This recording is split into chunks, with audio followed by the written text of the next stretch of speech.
Hi, Catherine. Thanks for being here with me on Skype for our interview today for Cripping Cyberspace.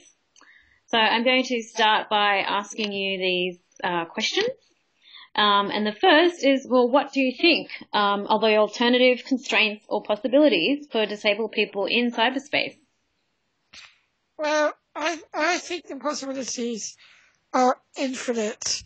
For example, in cyberspace, there are no physical barriers, and therefore representation on disability creates a new, refreshing discourse, i.e. a wheelchair can fly and movement is different. Maybe disability has become obstinate in cyberspace, but can equally be explored further. And I feel the viewer will engage differently toward disability in a virtual world than possibly in reality, as the barriers and immediacy of the disability presence in a life experience is no longer there. Okay, that's great. And what do you think, how are the barriers or possibilities in physical space different to that of cyberspace for disabled people? The difference in cyberspace is that there are no physical barriers, whereas in real life there are many environmental barriers and access issues. Okay. I feel there is an equality in cyberspace unprecedented than that of reality, because we are all able to explore this space equally. Okay. So can you explain for me a little bit, so who is Sick Bitch Crip or SBC? SBC is a development of work over the past year, and the latest stage is that the concept of SBC have mutated into 3 digitally manipulated personas, avatars. Through continued development, I see SBC as epitomising contemporary disability concerns, and the work presents an altered narrative that rethinks disability in a creative way. SBC's existence in cyberspace is able to reach a global audience by there being no physical and financial restraints. A virtual space opens up possibilities and allows the artist to focus on their work as opposed to overwhelming concerns of access and costs involved in making work outside of a virtual space. Okay. And how is cyberspace an important platform for SBC?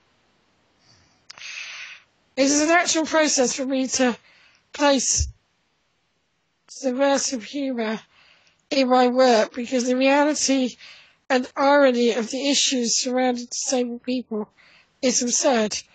Once one takes the time to peel back the layers and look at the transparency of stuff in relation to disability, such as assisted suicide, I am compelled to make work that will expose the irony. Okay.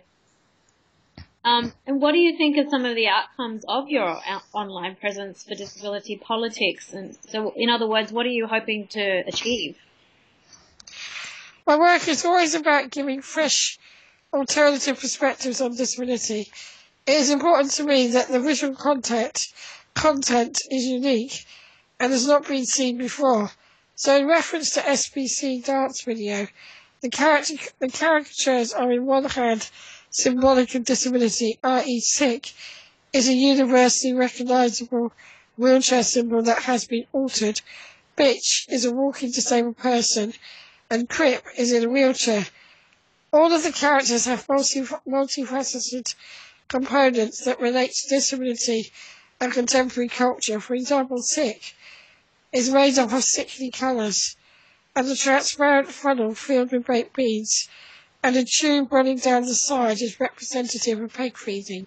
The contradiction between the medical approach that would deem a gastric peg as an invasive medical intervention versus the social model mindset that a peg feed sustains a disabled person's life, so the individual continues to function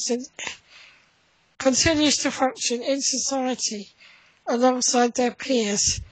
Baked beans are a common and cheap Western food source and can be seen as comedic, such as flatulence. Part of my thinking process is the deconstruction of medical intervention in my SBC work.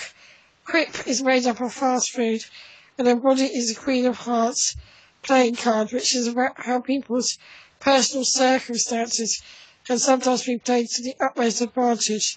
The politics behind my work is about not responding in a predictable way, creating new work which will shift people's perspectives on contemporary issues on disability. Okay, great.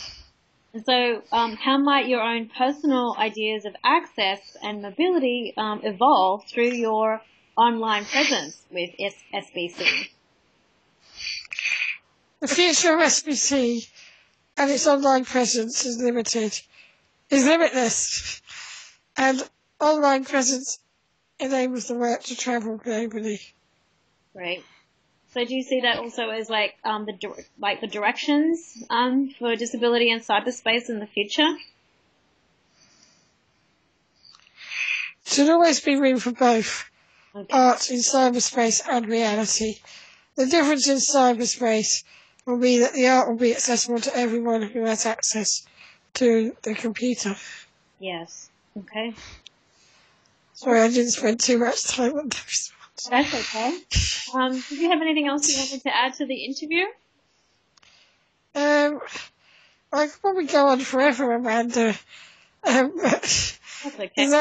Because they are interesting, very interesting questions, and the more you look at them and think about them, the more you can sort of analyse. Yes. I just think this is the way forward.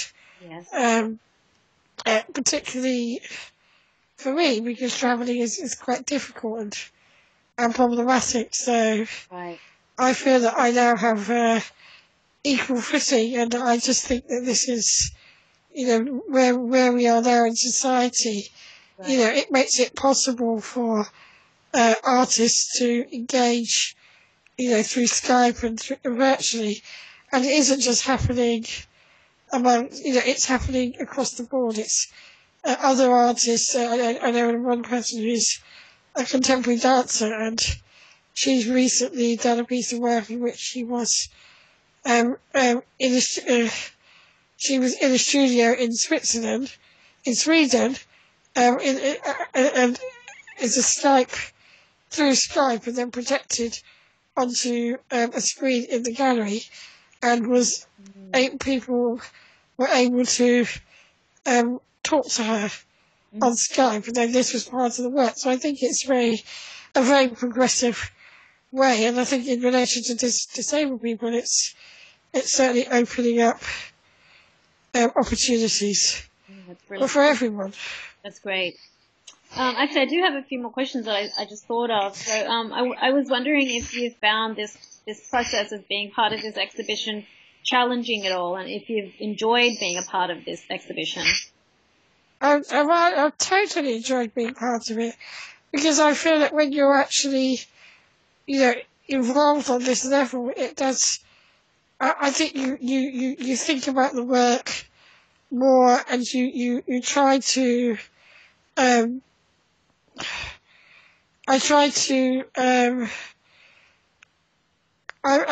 really consider what it is I'm doing, and I wouldn't have come up with this concept, or even the title itself, Cripping Cyberspace, is an interesting title that makes one think about what it is they're doing, and also, I hadn't, I guess, really sort of gone through that process of thinking about my work was actually now existing more in a virtual space than it was in reality, or I just think that this opportunity and the exhibition has sort of assisted me as an artist to really think about my work and look at the direction it's going in, and I like the just the term virtual space, and it's not that these terms are unfamiliar, but I guess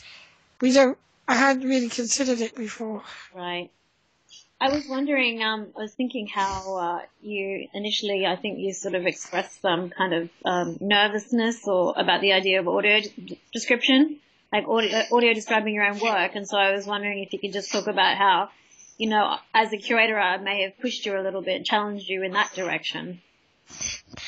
I felt that I'm somebody that always has to do things correctly. So if I feel that I'm going to make a bad job or something, I always, I sort of, that's part of my personality. I tend to get very over-concerned if I feel that I can't deliver 100%. So I am aware of audio description and how professional it sounds, and my concern really was to be able to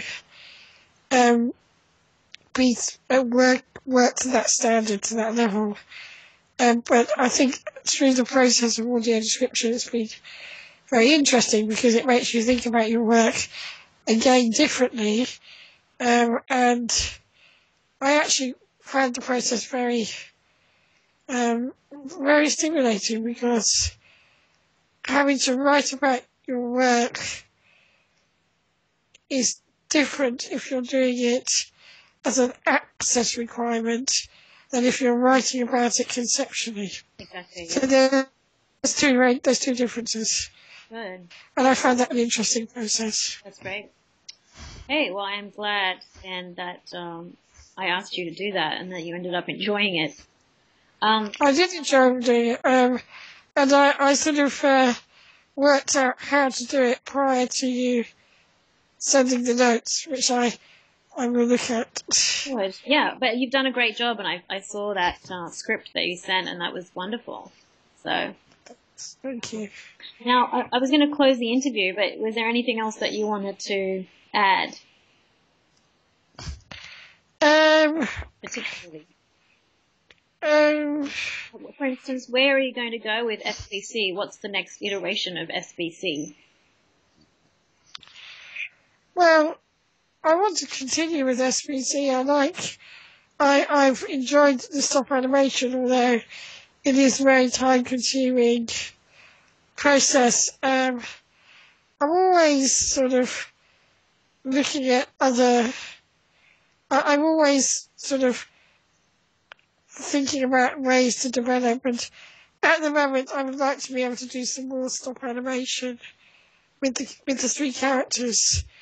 I'm not sure really how. I just think that things will just continue to evolve. And I can't say at the moment, you know, I generally sort of work in a sort of, I get stimulated by something and then fit what I'm doing into that sort of moment, I guess. So I can't be prescriptive on where it will go, but I just know that it was a lot of work to get the dance ready to you. It was quite intense. How did you actually do the stop animation? What software were you using? It was Final Cut Pro and Photoshop. Okay. And then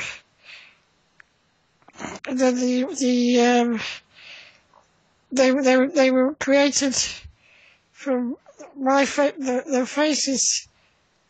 All of the faces are actually me, but they've been treated that you wouldn't necessarily know that anymore. Okay. And then they were sort of cut into pieces, because the more fragmented they are, the more movement you can use. Okay. And then so they were taken out, they were printed out, and then with the camera on a tripod, moved, taken, just, and then the sort of standard method of stock animation. So I had them on the back of a blue screen, and then just moved them a little bit, and then took a picture. So it was very laborious. And then once in editing, then edited them to move, on loops, etc. So can you explain to me a little bit why you made the choice to have a music video and that, the SBC figures are dancing? So what was the choice of that? Even your choice of song, actually. What is that song that you have? Firstly, the dance. I have only ever done one other stop animation, and so I wanted to do movement because I felt it would fit into the cyberspace remit about movement and sort of movement that was access free, I guess. And I felt that that would work better than sort of a sketch for this first piece. And the music was really just a piece of music that would sort of that I liked, and then I sort of made that in GarageBand. So it was already a piece of music in existence on a free site, and then I just and then I used other tracks and then just sort of placed them together on a soundtrack, and then I created the words that came up, and the words became part of the subtitling. So rather than do the traditional subtitling underneath, I thought I would incorporate the words into the music, into the dance video, so that it would just look better. Okay, that's great. Do you actually have a title for the piece that you've submitted for Cripping Cyberspace? I don't think I even asked that. That's a good question. Maybe you'll come up with one, because I mean we know that it's SBC, but if you had any kind of specific title for that piece. I think there does need to be a title for it, and I will think about it. Mm-hmm. It might be just very simple, like SBC,